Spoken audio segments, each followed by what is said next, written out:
Hello and welcome to S24 News Rundown. I am Zainab Ibrahim and here's our news in brief.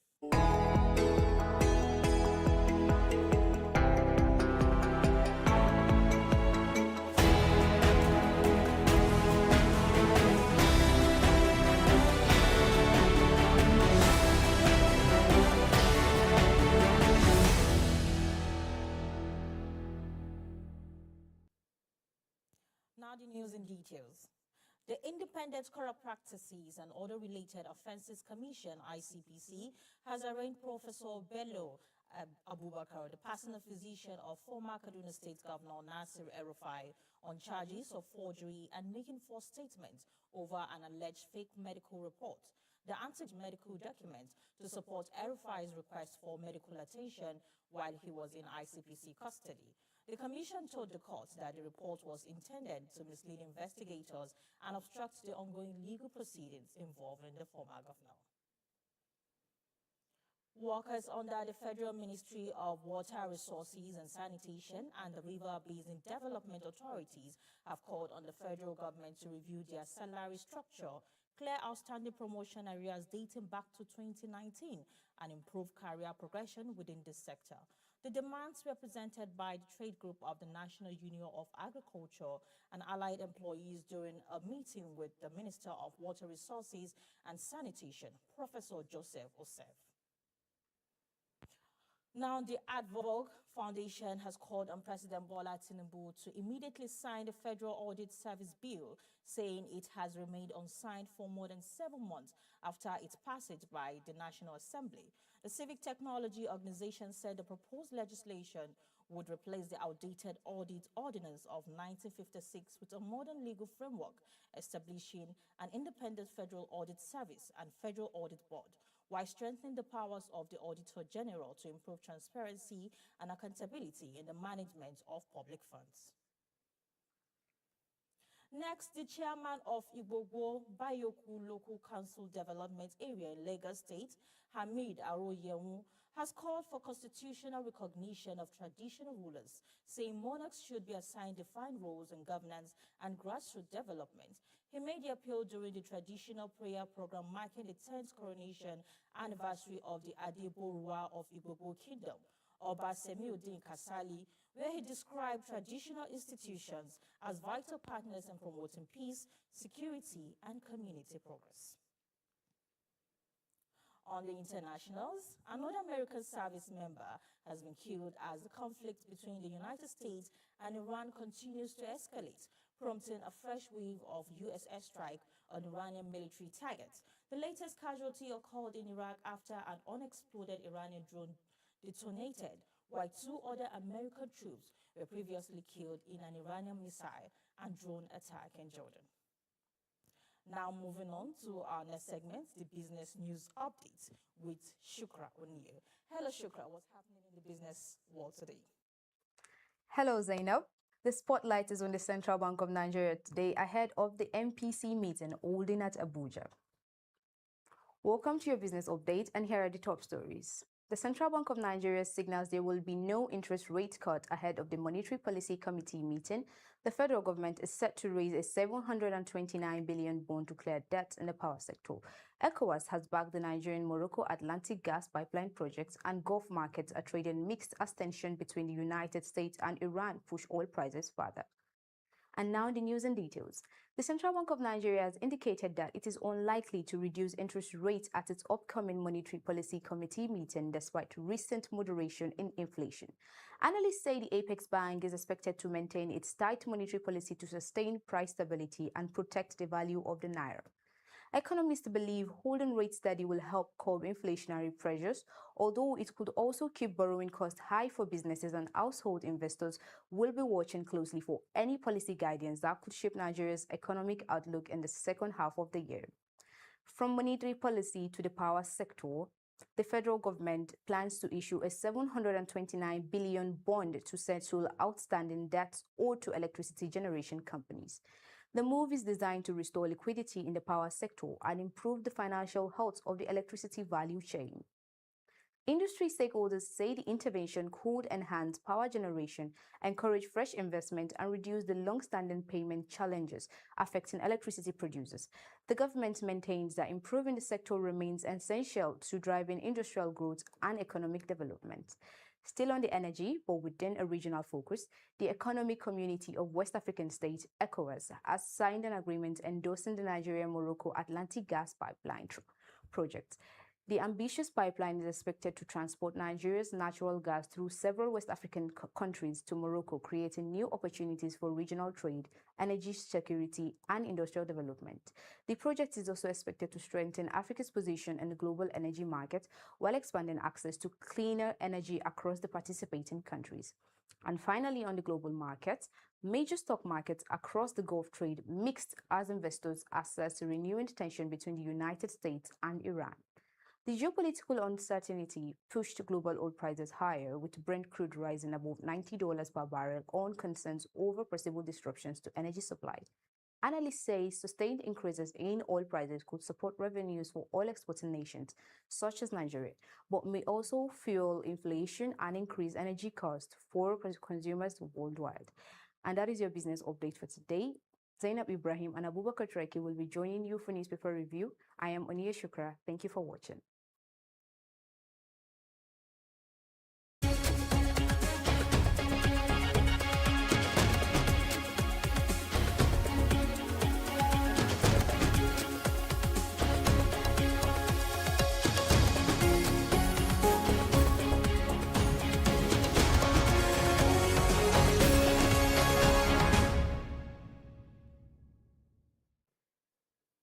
Welcome back, and thank you so much, Oniye Shukra, for the business update. Moving on to our most conversational segment, the newspaper review, and I'm joined with my colleague here, Abubakar Turaki. Hello, Abubakar. Zainab. Thank you so much. Happy New Year. Good to see you. Thank you. So we're starting with the Daily Trust front page that says one agency, two heads, Tinubu directive don't stand, says Wiki ally. You know, I was reading this news and someone was trying to tell me that, please explain this to me like a child. And I was trying to tell the person that it is like having a class and, you know, having to class captain. When they say that, okay, you should no longer be here, but this person is refusing to stop collecting assignments. There seems to be a confusion in the BCDA. What would you say of this, Abubakar? Yeah, this is to tell you that everything is possible in our dear country, Nigeria, and under the Constitution of the Federal Republic of Nigeria as amended, the president has the right to hire and fire. Yeah. The president has the right to appoint and also sack. Yeah. And subsequently, we saw what happened. George, who was the executive secretary of the Border Community Development Agency.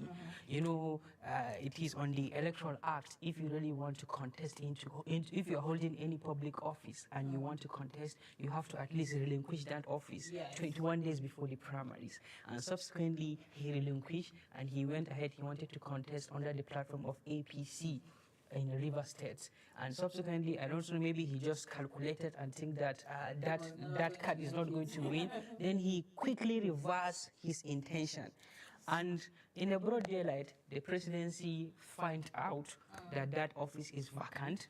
They decided to appoint Namdas, who came from Adamawa State. Well, it is the duty of the president to hire and fire. You have resigned, and the president replaced somebody, and now you are still claiming that you did not resign. People actually misled you. So no matter what, the president under Bayo Onanuga came out and said that we have given another appointment to this gentleman. Then vacate into the office. You know, allow somebody to come and take over. It is quite, you know, funny that Dr. Dakuri Nama, that's his name, is coming George. to, you know, coming to say that the verdict of the president, the President of the Federal Republic of Nigeria, does not stand because he is back.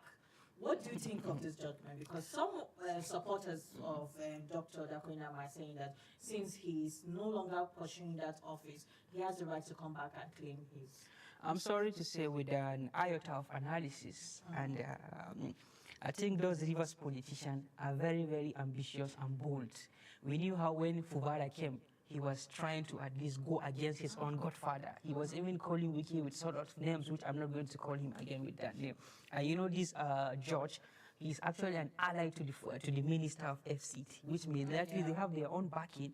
If care is not taken, what he's doing may likely cost the seat to his godfather, himself, and some other political appointee, because the president, as the grand commander of the armed force, the number one citizen, the president is talking and you're here trying to challenge the order of the president. Who are you? It is the fact that he said that it doesn't stand because he is back. Well, maybe we can likely fight that battle for him, but I pray if the presidency want to chase him out, this evening the presidency will chase him out. Yes, I agree that Wike is powerful, but Wike is fighting the battle against whom? The president? He can't do that. Of course, let's see how this unfolds, because the president, Bola Ahmed Tinubu, that we know, he's not that kind of person at all. And even the president himself, let me borrow from his own words, he said, I'm a stubborn politician. Of course. That is what he so said. It is coming from, with knowing the kind of president He is. this kind of action is actually just a phone. And then what will make you understand that this politician, last week we just discovered a fake DG in this country. And now we are having another agency with two heads. Well, maybe this all boils down to 2027 election, and everybody is trying to grapple with certain things. What final decision I pray may the best win. President Tinubu will be making regarding this. Let's move quickly to our final and last headline, and this is coming from the Tribune front page. Tinubu will beat Atiku's South Coalition APC. A lot of statements, a lot of headlines, bold headlines are coming ahead of 2027 election. What would you say of this? I saw the National Publicity Secretary of the ruling party, Felix Moka, saying that between Donald Duke, Atiku, Obi, and I forget the other person that I'm going to contest with Adewale from the SDP. Adewale. Yes. Between them, none of them will challenge President Bola Ahmed Tinubu. It's looking like Felix Moka is trying to mock the rest of the opposition party, calling them, they're all from the south. Then, do you know what the miniature that come with power? They are in the government. And they are experiencing the luxury of power. And like whereby Onanu guys to speak, I think Felix Moka is in the right position to speak for as long as they will continue to stay the affairs of Nigeria. But at this time, at this stage of politics in Nigeria, do you think people are going to go, they will be choosing political leader because they are from this region or not from this region? Is it not individuality? I think we are a little bit ahead of what we are before. Yeah. Subsequent election we had in this country, we had election 2011, 2015, 2023, 2027, we're going to have election 2031. God so can, inshallah, we're going to have another election. People are now becoming more politically aware. People are now becoming more politically socialized. People are now becoming more politically inclined. And I so much believe, based on the data, statistics, and social media analysis that we are seeing, people nowadays are rejecting a token from politicians, and they are trying to go for merit. And I believe if at least a media organization, religious leaders, even yourself, as an individual, if you will go and continue to at least advocate for more political socialization, I believe there will be a moment when Nigerians will have the best leaders in power. But I doubt, with the way things are going in this country, if Nigerians are going to elect those people that failed to give them 247 electricity. This is ironically, this is a statement that, but as long as Nigerians are not going to... Should the question be if Nigerians are going to vote people that refuse to give them 24 hours electricity, or if the voting of these people, if they are going to even count? Well, vote actually counts. If politicians will not relinquish every after 4 years coming out to give many dubious Nigerian spaghetti to vote, then why will you vote? Why will you? Why will you go back? Do you think Felix Moka mockery actually stands? Because he's trying to call, he called in so many political parties and their candidates, telling us that vice president and presidential candidates are both from the south and they do not hold water against the president. If the ruling party will allow the electoral empire to go free, fair, and credible, I doubt if the ruling party is going to see the light of the day. So many citizens are because there is unity in strength. And for the past 11 years that the ruling party have been ruling this country, Zainab, Nigerians are feeling it. We've heard a lot of people saying that there will be no need for election. We already know who the winner is. Nobody. President Tinubu does not have guarantee that he's coming back in 2027 until and unless if they really want to set this country into political turmoil, because there are external election observers.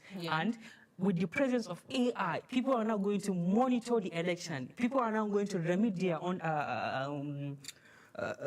electronic voting. We likely see the light of the day.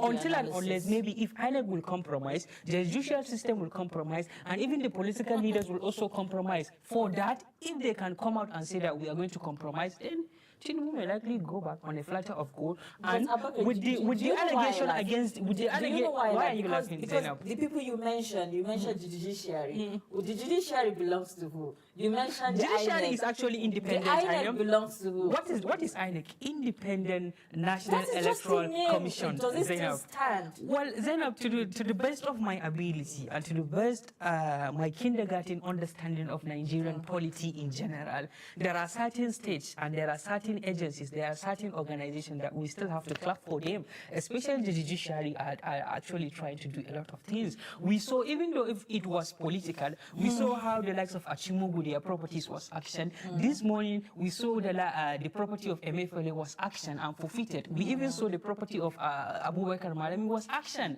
I think these are the kind of things we need to appreciate. At least the judiciary and the EFCC are trying to fight corruption in our country. People that in Nigeria, the carcels they belong to are ready to let them be exposed. Zainab, you can never be in power forever. Exactly. So this has nothing to do with the 2027 upcoming election. This is absolutely different. There's going to be an interesting time in 2027. The INEC, the judiciary are in place.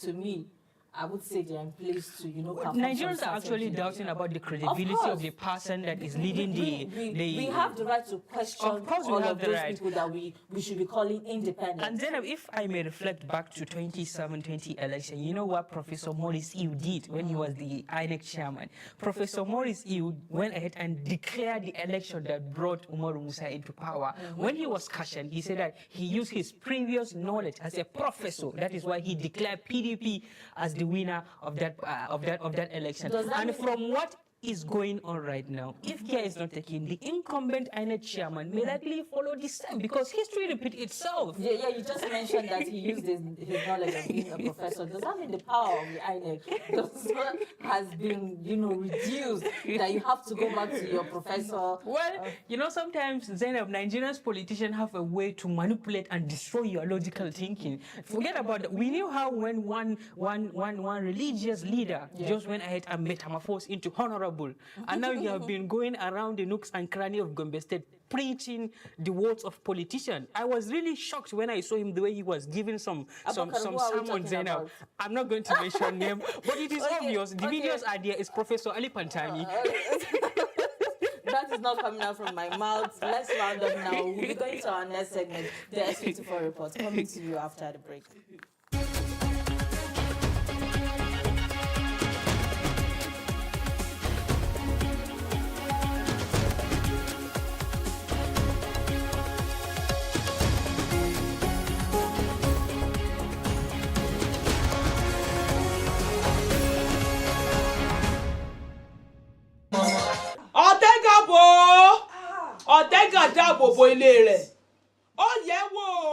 At viewing centers across Ibadan, fans gather for the weekend's big games. But beyond the football, many come for something else. The spirited Yoruba commentary of Aderonke Adeshola, a presenter whose blend of banter, analysis, and cultural depth has earned her nationwide admiration. There's something we call banter in sport, especially football. So I input that, banter into all of my content, because I know that there is no how a winning team won't be, giving the losing side some body eating. At a local viewing center, speakers crackle to life as Adeshola's voice booms in Yoruba. Fans erupt with laughter and excitement as she narrates every move with passion. The owner says her commentary has become part of the entertainment. I played the Yoruba commentary because I love the lady, the way he runs the comments. And he brings some spices, like some people, like he has some kind of things that he used to, for his comments, that make you laugh. Whenever you are listening to it, there is no way you will not laugh. Her listeners says Adeshola's command of Yoruba set her apart. Authentic, indigenous, and deeply relatable. Yeah, I'm a Yoruba man, and if you can hear what she's saying, Response is saying, the Yoruba is the real one. Away from the microphone, Adeshola juggles another full-time role, which is motherhood. She says the balance is tough, but necessary. It's not been long I started managing a home, but so far so good. I've been trying to make sure that I do checks and balances for myself from time to time on how to balance taking care of home and taking care of my kid without actually affecting my job. And there's times when if I say that a job is going to really affect me and I won't be able to take care of my kid, I might not accept it, and I won't even accept it. At Splash FM, where she presents her show, Adeshola hopes her journey inspires more women to take up sports broadcasting, especially in the indigenous languages. I want more women doing what I'm doing in the nearest future. In fact, and the future is here. The future is near, because I've seen a lot of ladies presenting Yoruba sports. Though they are not much, but I have colleagues that present Yoruba sports too. And I think anything you do and other people, they actually imitate, you are doing it well.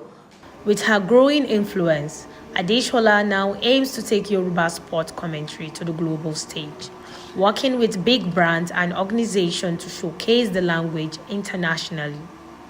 My goal, my next step is to work with big brands, like big organizations, that are willing to take Yoruba on the global stage. Like, I really want to go global. I want people to know that Yoruba language can be out there.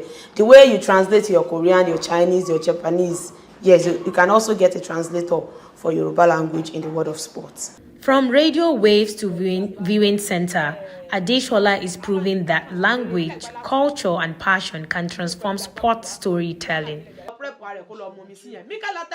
Khadija Muhammad, S24 News.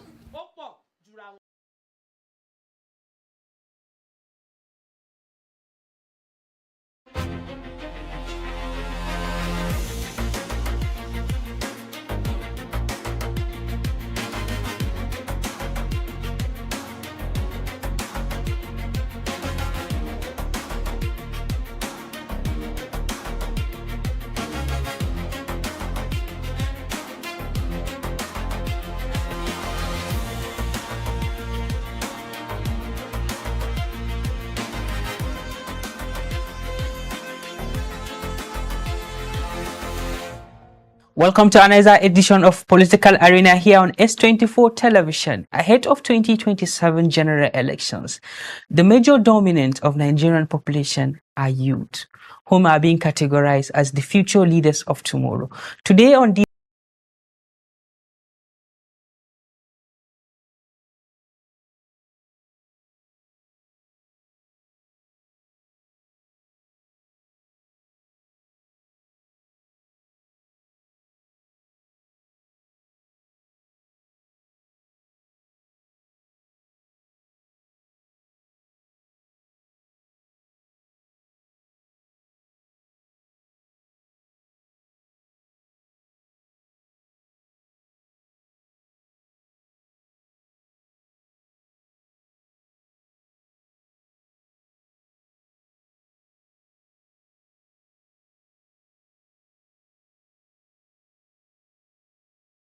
edition of S24 Political Arena, we are joined by the National President of Voice of Nigeria, Peace and Development, Comrade Al-Amin Suleiman Gani, to help us understand what quality of leadership should Nigerians go ahead of 2027 and what role should young people play. Comrade, welcome to Political Arena here on S24 Television. Thank you for having me. Comrade, can you please introduce yourself? Yeah, of course. My name is Comrade Al-Amin Suleiman Gani, the National President of Voice of Nigerian Youth for Peace and Development Forum.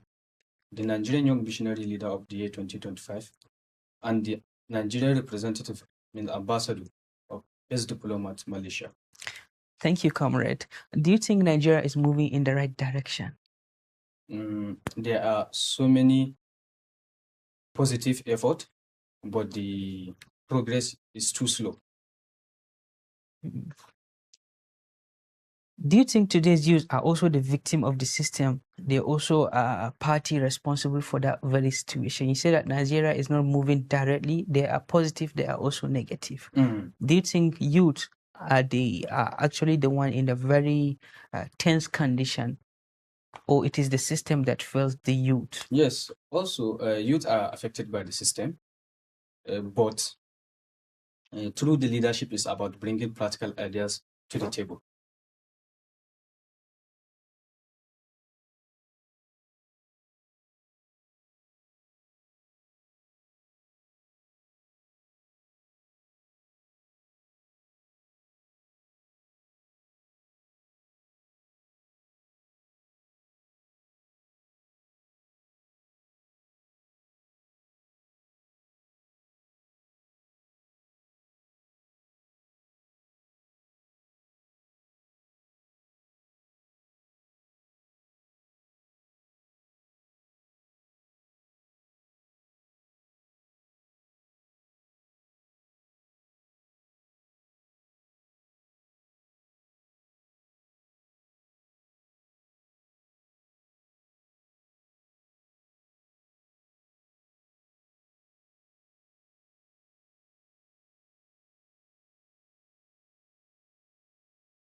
Their promises, create opportunities, and also have youth involvement in decision making, because trust grow through action, not word. Okay, so what qualities should define a young leader? Integrity, credibility, and commitment to service. What should go first when it comes to choosing leadership? Competency or age? Yes, based on leadership, competence comes first, because age is just a matter of, let me just say that just age. Age is not about the matter of politics. Age is just a number. It's just a number. Yeah, they're not too young to run bill acted. And do you think that they're not too young to run bill that was signed by President Muhammadu Buhari? Has the bill served its purpose, or there is still lacuna? Yes, it is opened the legal way, youth participation in politics, but the financial barriers, the party structure, and the political godfathers still preventing the youth from participating into election offices. Okay, money politics remain one of the major obstacles, especially in the Fourth Republic. So how do you think young people can at least build trust with their people without looking at politics as a way of enriching themselves? Yes, by building grassroots, having more commitment into service, and by helping each other in education, supporting education, primary healthcare, and innovation. Through entrepreneurship, we can create jobs, and we can have a very sustainable development. So, Alamin, if I may ask you, should young people focus on becoming elected leaders, or they should just first build influence through community service ahead of what they want to be in the future? Community service, because that is what will give them experience, give them credibility to lead Nigeria tomorrow. Okay, so how can online activism translate into real leadership? Nigerians have to move beyond posting online. They have to reject crimes, vote wisely, study political track record of every individual candidate, and by also working so tightly with the local communities. Okay, you as the president of Voice of Nigerian Youth for Peace and Development. So what role should young people play in promoting peace, especially in this political turmoil period? By uniting Nigeria beyond ethnicity and religion biases, our diversity should serve as our greatest strength, not our weaknesses. Peace, social justice are the sustainable of every development. Ethnic and religious division continue to affect national unity. How can youth become agent of unity instead of agent of division? By supporting each other. That moment of interaction, that is, let me just use one example for you. If you went to a southern state, you can still see a northern person named at their road to show you that the former heroes of Nigerians have stayed without that division. So I think we, the youth, we are more onto that division than even the leaders, trying to differentiate, okay, me, I'm from the north, I cannot support my brother from south. So we are the same, and Nigeria is the only country we are the same identity. Okay, many young people are leaving Nigeria in search of greener pasture and greener opportunity abroad. Should we encourage youth to stay and build Nigeria, or leaving the country is the best way forward? I think we have to use the both because if they leave the country and went to abroad, Nigeria are going to apply or have a rooms to share our ideas in trying to do global leadership. If you have the opportunity to meet with the Nigerian president, what 3 key recommendations will you give him? The list is large, while the number too numerous to mention. I think I would advise him on security, because without peace, there is no dialogue. Then I will advise him on youth participation into every decision making of the country, and I will advise him on the unemployment we are having. I will advise him on the poverty, declining of public trust. These are some of the things I will advise him. 2027 seems to be very, very close to us. And this is the moment when Nigerians are going to decide their own future for additional 4 years. So what will you say to Nigerian youth? First, I would like to say it is clear that it is not about political parties or differences. It is about Nigerian future. If Nigerian youth can unite to vote for credible, competent, and accountability, I think we can restore Nigerian future as the giant of Africa again. So what role should schools, family, religious leaders, and traditional institutions play in raising responsible young leaders? They are the majority, and they have much responsibility to raise a good leadership among our society than the government, because the government represents, while it is the teachers, the school, through innovation, a lot of ways to develop to the community grounds. Okay, what imagine this country is no longer like giving all the necessary opportunity for young people to participate in governance and leadership. In your humble opinion, how can you describe that country? There's no progress. There is no progress. There's no progress because without youth, there's no leader. Some part of this conversation that I would like to ask you to respond to me with just one word. Leadership or power? Leadership. Integrity or popularity? Integrity. Democracy or dictatorship? Democracy. One Nigerian youth leader you admire to be like him? Integrated leader. One national problem that requires urgent attention? Insecurity. One habit every Nigerian young leader should embrace? Progress. Your biggest hope for Nigeria? To be serve as the giant of Africa, as we are former. if you have the opportunity to be Nigerian president for one day, what will be your first decision? My decision is to interact with the community and to know where is eaching them rather than having an individual leader or individual person who is going to represent over 200 million or something people. Complete this sentence. Nigeria will succeed if leadership is into the progress. Okay, before we end, what final message would you like to share to millions of Nigerian youth watching you? Okay, please, Nigerian youth, this is the last opportunity we have. And I can call it last opportunity because whatever decision we make today will determine our future. And we can see several attempts were meant to change the life of the egalitarian society. But unfortunately, for about due to selfish interests and corruption of some of the bad governance, we are still keeping down and we are not involved in the decision making. And every sustainable country, like countries that have sustainable development, there must be a youth inclusion behind. So please study the political record of the candidate, like I mentioned. Promote peace, stand with your people, also organize a community engagement where you can know how Nigerians are going to express their future. Because thank you so much, Alamin. Thank you so much, and it's a pleasure having you here on S24 Political Arena. Thank you for sharing your insight.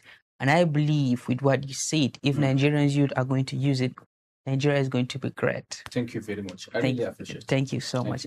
And this is where we draw the curtain of S24 Political Arena here on S24. Thank you and bye for now.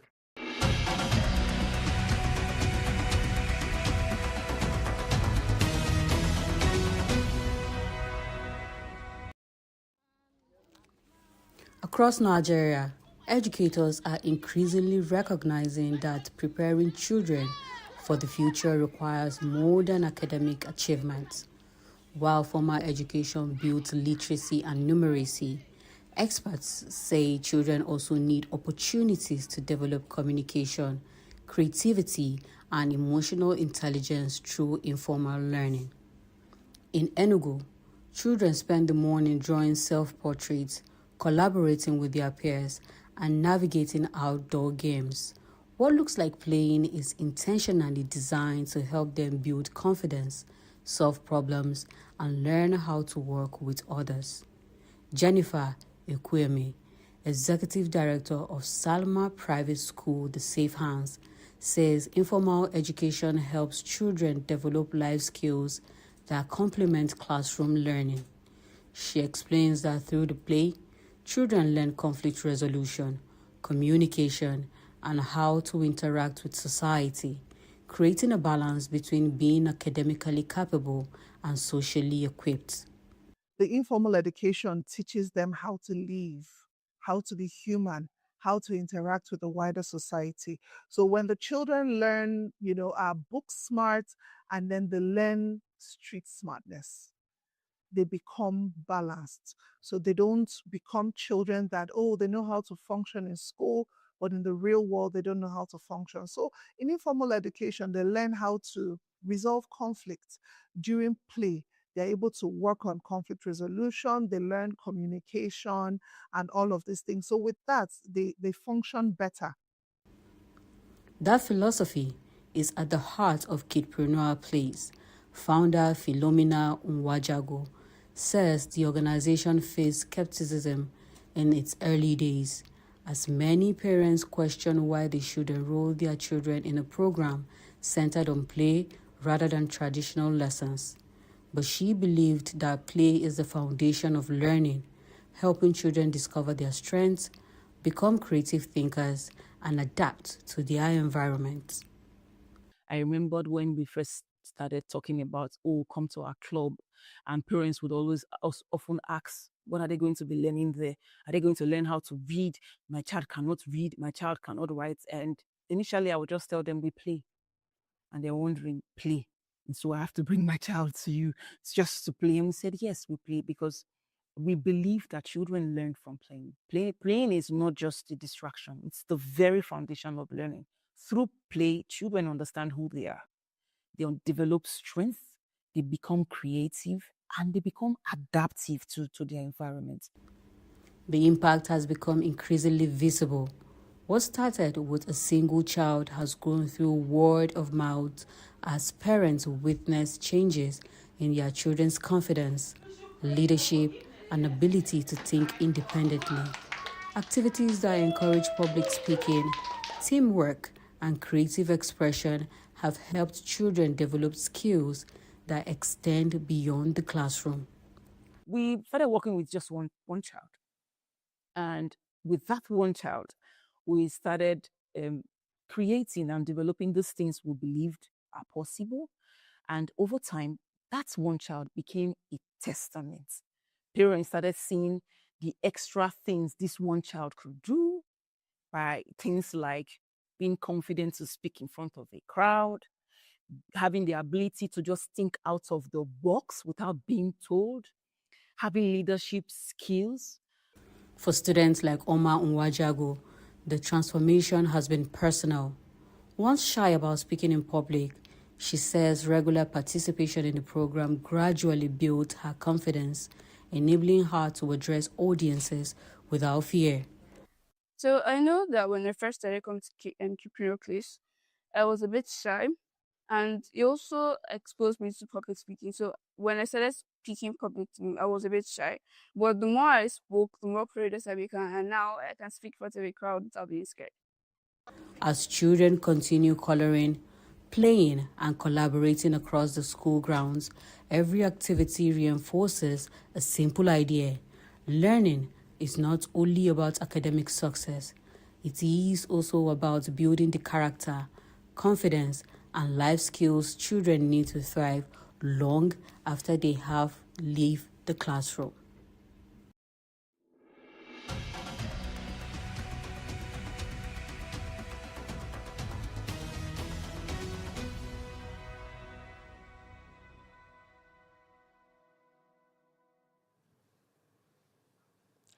Security operations continue across the country as authorities intensify efforts against terrorism, armed groups, and other criminal activities.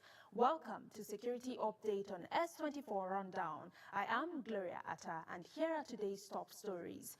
To begin, troops of the Nigerian Army's 19th Battalion and 25 Task Force Brigade Garrison have arrested 2 suspected ISWAP logistics suppliers in Borno State. According to security sources, the suspects, Audu Abdullahi, 25, and Shetima Abdullahi, 30, were intercepted at the Unzuda area of Damboa local government area. The brothers, both natives of Kasabalari village, were allegedly transporting supplies intended for ISWAP fighters operating around the Wajiroko axis. Items recovered include 2 bicycles, a mobile phone with 2 SIM cards, an identity card, 2 bicycle tires and tubes, 2 locally made knives, and other assorted items. The suspects are currently in military custody as investigations continue. Security authorities say the arrest forms part of ongoing efforts to disrupt terrorist logistics networks in the northeast. In Benue State, troops of Operation Wild Stroke have arrested 5 suspected militia members during a clearance operation targeting criminal hideouts. Security sources say the operation followed intelligence reports on militia activities around the Otupo, Nobi, Amichio, and Amula forest areas. The troops raided the suspected camps, arresting 5 suspects. Recovered items include 1 locally fabricated Dane gun and 5 rounds of 7.62mm special ammunition. The troops also destroyed the camps to prevent the regrouping of armed groups. The suspects remain in custody for further investigation, while security agencies say efforts are ongoing to apprehend other members of the network. Meanwhile, in Plateau State, the Mieti Allah Cattle Breeders Association of Nigeria, MACBAN, has alleged that 3 herders and a cow were killed in an attack in Birkin Ladi local government area. The association, through its Plateau State chairman, Ibrahim Yusuf, said the victims were attacked while grazing their cattle. It described the incident as unprovoked and called on security agencies and to investigate and bring those responsible to justice. Magban said it has reported the incident to the Department of State Services, the Nigeria Police Force, and Operation Enduring Peace, while urging its members to remain calm. However, the Berom Youth Molders Association of Nigeria dismissed the allegation, describing the claims as false and saying it has no knowledge of the reported attack. Security agencies are yet to issue an official statement confirming the incident, as the conflicting accounts underscore the fragile security situation and lingering farmer-herder tensions in Plateau State. As security agencies continue operations across the country, authorities continue to stress the importance of intelligence sharing, community cooperation, and peaceful coexistence in tackling Nigeria's security challenges. That's the latest on Security Update. I'm Gloria Atta. Remember, security is everyone's responsibility. Stay safe and bye for now.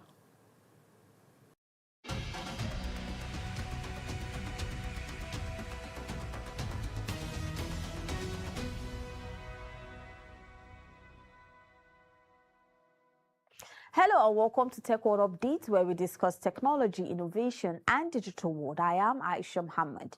Here's what's shaping ICT from Nigeria to the global stage. Today's headlines are dominated by continental digital cooperation, startup innovation, and major investment in telecommunication infrastructure. As African nations continue to accelerate digital transformation, government and private sector players are strengthening partnerships to drive connectivity, innovation, and economic growth across the continent. We begin in Nigeria, where Abuja is set to become the center of Africa's telecommunication conversation. Nigeria will host delegates from 52 African countries for the 7th ordinary session of the African Telecommunications Union Conference of Plenipotentiaries, taking place on July 23rd and 24th. The high-level gathering will bring together ministers, regulators, and industry leaders to discuss the future of telecommunications, digital connectivity, artificial intelligence, cybersecurity, and regional digital integration. The conference also reinforces Nigeria's growing role in shaping Africa's digital economy. Still in Nigeria, another step to support innovation and entrepreneurship. Applications have officially opened for the IDI Startup Bridge Growth Lab, an initiative under the Investment of Digital and Creative Enterprise Program, managed by the Bank of Industry. The program will provide up to $350,000 in funding and business support for 12 promising startups drawn from Nigeria's 6 geopolitical zones, with the aim of helping innovative businesses scale their solutions, attract investment, and create jobs. Across Africa, Senegal is strengthening its digital infrastructure. Helios Towers has signed a $150 million agreement with the Senegalese government to expand telecommunication infrastructure across the country. The investment is expected to provide mobile network coverage, enhance digital connectivity, and support Senegal's ambition of building a more inclusive and resilient digital economy. And that's Tech Update, where innovation makes impacts and the future stays in focus. Do stay with us, as Entertainment News Update is up next with Khadija Muhammad. Thank you and bye for now.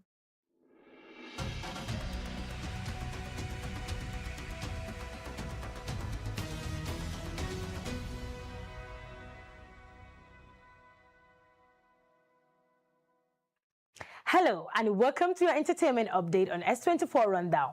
From celebrity headlines to the biggest stories making waves online, here's everything you need to know in the world of entertainment today. Starting with the Nigerian music star, Davido has got fans talking after revealing that his wife, Chioma, now manages his finances. In a video making the rounds online, the singer called Chioma and asked her to send $4,000 to his longtime aide, Lati, because he couldn't access his banking app. Davido later explained that he spent money too easily, which is why Chioma now helps him stay on top of his finances. He even described her as his life coordinator, and the video has sparked lots of reaction on social media, with many fans praising the couple's trust and teamwork. Others couldn't help but joke that when it comes to spending, Davido has found the perfect accountant in his wife. And meanwhile, the excitement is building as the countdown to the Big Brother Naija Season 11 continues.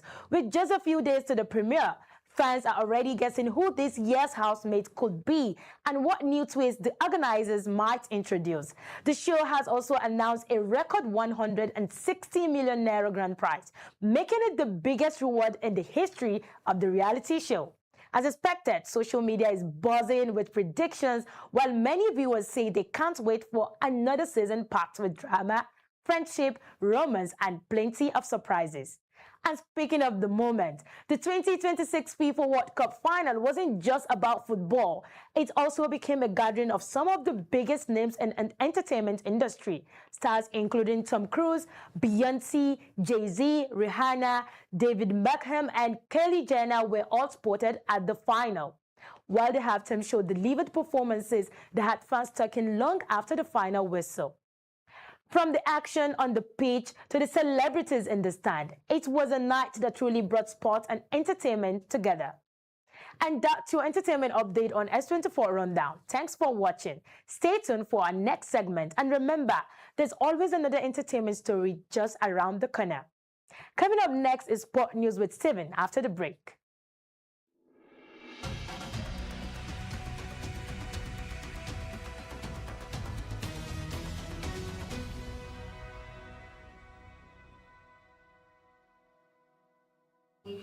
What a way to end an unforgettable FIFA World Cup.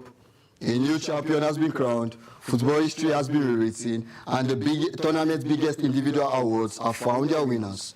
And Nigeria is getting ready to host one of the biggest fencing events in the Commonwealth. You are watching your complete sports roundup. Let's dive in. Spain are the new champions of the world. La Roja defeated defending champions Argentina 1-0 after extra time in a dramatic World Cup final to lift the trophy for the second time in their history, 60 years after their famous triumph in South Africa. The match remained goalless for more than 120 minutes thanks to a brilliant performance from Argentina goalkeeper Emiliano Martinez, who made several outstanding saves to keep his side in the contest. But the turning point came to when Argentina were reduced to 10 men after Enzo Fernandez received a second yellow card late in the game.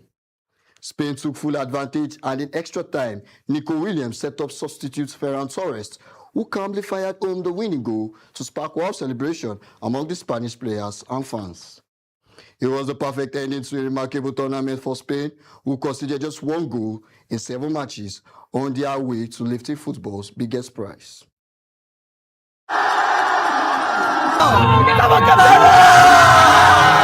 No le podíamos pedir más, la verdad, unos genios. Messi lamentablemente no puede ser la última, pero la verdad es un honor tenerlo como jugador y como persona, porque sacando jugadores es excelente persona. And while Spain celebrated the trophy, another superstar celebrated a personal milestone. France captain Kylian Mbappe finished as the tournament's top goal scorer with 10 goals to win with the Golden Boots. Lionel Messi ended with 8 goals, while Jude Bellingham and Erling Haaland each finished on 7. Mbappe has now become the highest goal scorer in FIFA World Cup history with 22 career World Cup goals across 3 tournaments. Although he admitted he would gladly trade the record for a place in the final, the achievement further cements his place among football all-time greats. Meanwhile, Spain captain Rodri was named the best player of the tournament after leading his country to World Cup glory. The Manchester City midfielder completed an inspiring comeback after recovering from a serious knee injury that sidelined him for months. An emotional Rodri said he hoped his journey would inspire young athletes never to give up, proving that setbacks can be turned into success with determination and belief. And finally, Nigeria is preparing to welcome the Commonwealth to Lagos. 20 countries, including host Nigeria, Australia, England, India, and South Africa, have confirmed their participation in the 2026 Commonwealth Fencing Championships. The events, taking place from August 9th to 14th, will be historic as it marks the return of the championship to Africa for the first time in a decade. For the first time ever, under 23 events and wheelchair fencing will be official medal competitions, making this year's competition one of the biggest and most inclusive in the event's history.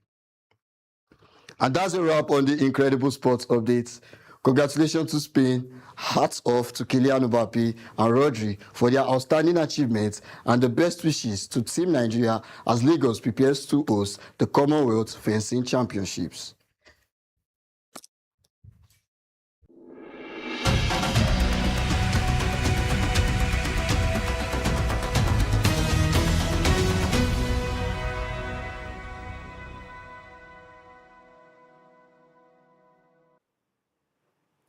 Good afternoon, my country people. This one now to read story on top S24 Rundown, where grammar no really concern us.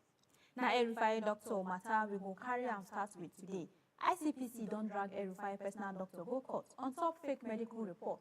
The Independent Corrupt Practices and Other Related Offences Commission, where the ICPC don't take Professor Bello Abubakar go court.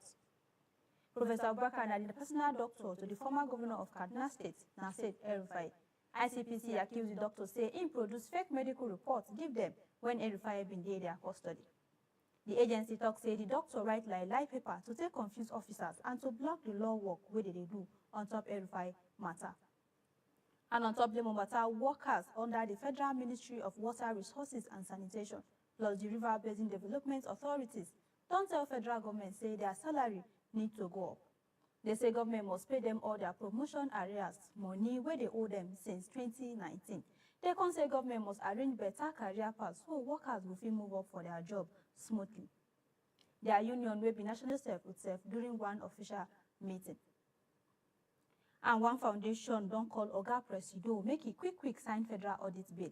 The group where they call Advoc Foundation, they beg President Bola Ahmed Tinubu making sign the federal audit service bill into law sharp. He go build new federal audit board to watch how government they spend public money, and he go give the Auditor General power to catch bad practice and make sure say they know they thief government money again. Now we don't carry leg enter Lagos. See say the chairman of Igbobo, Beyaku LCDA for Lagos State, Hamid Aroyewu, they beg government make the right official power for traditional rulers inside the Nigeria Constitution. In talk this one during the 10th coronation anniversary of the King of Igbobo, Oba Semiudin Kasali. In talk say traditional rulers na them they closer to local people, and they play big role to maintain peace, security and development for local communities. And because of that, they supposed write them official power put for Nigeria Constitution. And for inside Obodo Igbo, the fight between the United States and Iran don't get worse as another American soldier don't lose his life. The soldier died for Iraq after one Iranian drone. When no boss before can't explode on top of head. This one make 3 American soldiers who don't die for this war. 2 been die earlier for Jordan through missile attack. United States Army don't fire fresh heavy airstrike on top Iranian military position to take revenge all this kata. Now here we carry to reach today, my brother and my sister, make una dey sharp. Before I pack my paper, make I remind una again, say election they come, make everybody shine their eye. My name is Sidika Yusuf.